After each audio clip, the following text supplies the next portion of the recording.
Hi, welcome back. Thank you for joining me today. I'm excited that you're here with me.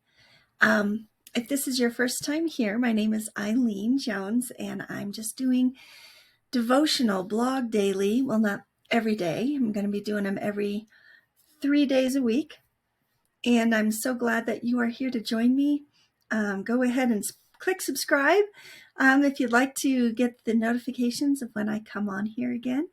And I'm going to try to make these Monday, Wednesday, and Friday so I can be consistent so you know when to find me.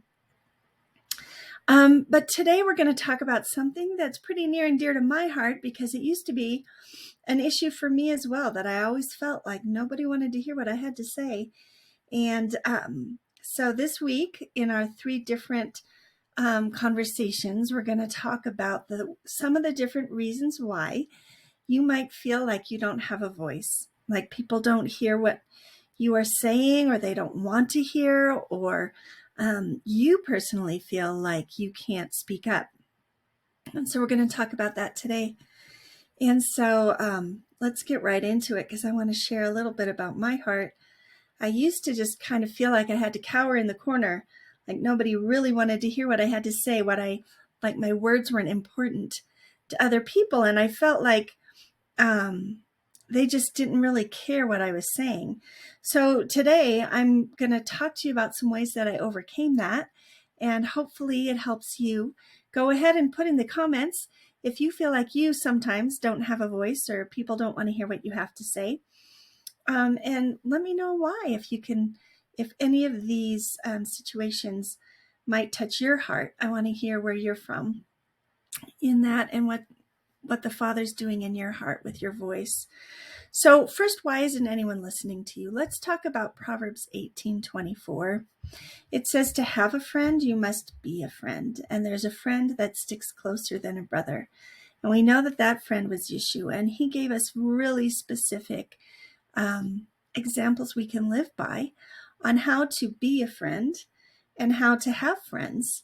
And one of the ways he taught us was to treat other people the way we want to be treated.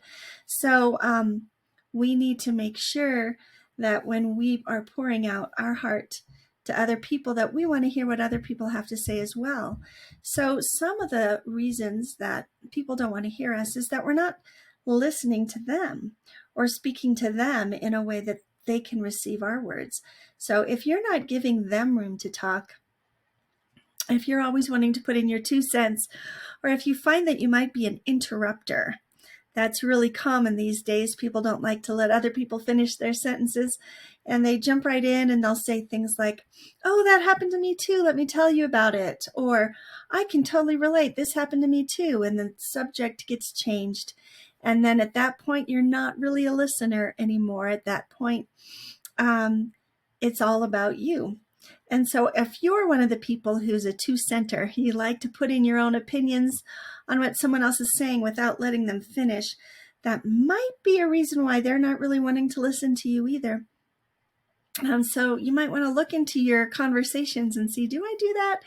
Do I say, hey, yeah, that's what I think about that too, and try to add to the conversation? Now, I'm not saying to never add to a conversation. I'm just saying really be careful to listen carefully until someone is finished with what they're saying, without interrupting and without turning the conversation around on you. Some other reasons why people might not want to hear what you have to say is that maybe you're not listening to them with patience and kindness. And we're supposed to treat others the way we want to be treated, right? Matthew 7:12. So if you're not communicating with them patiently and kindly, they might not want to hear what you have to say either. Now, have you really honored another by really listening to them? Do you prefer what the other person says over what you say? That's a hard thing. We all want to get our point across, and we all want to say what we want to say. But Romans 12:10 says to prefer one another. That means I prefer that you talk. I prefer to hear what you have to say instead of you hearing what I have to say. When we can start doing that, when we actually, honestly, deep down, prefer to hear what someone else has to say, it's going to be turned back around on you. They're going to want to prefer to hear you as well, because that's just the law of sowing and reaping. And when we sow true listening into somebody else, we reap true listening. We have to be really careful, like 1 Corinthians 13 says, that we're not a sounding brass or a clanging cymbal, because nobody wants to hear what you have to say if you're not speaking in love, and nobody wants to spend time listening to a clanging cymbal. So just totally make sure that you are speaking the truth in love, not just speaking the truth. That the attitude behind your listening and the attitude behind your speech comes from a place of preferring other people, comes from a place of wanting to treat others the way you want to be treated, comes from a place of wanting to be a friend so you can have a friend. So that's just today's. That one's a little bit of a spanking. I had to do the same thing to myself. I had to really knuckle down and say, are you really preferring what other people say over what you say? Are you really being the kind of friend who listens before speaking? So that's the hard one today. Is the hard one.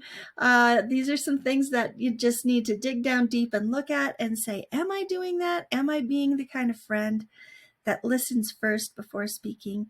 If you are, and you're still having some struggles and people still don't want to hear what you have to say, come back in a couple days and I'm going to have another video on here about why, some spiritual reasons why you might have lost your voice, some reasons why you feel like you must remain silent. So we're going to talk about that 2 more times this week. This is just part 1. I hope you come back to see the next couple of these. And let me know, do you deal with any of those? Are you a two-center? Do you try to get your opinion in instead of listening to other people? So I hope you have a great day. And please comment. I love when you comment. I will comment back. So I hope you're having a beautiful day.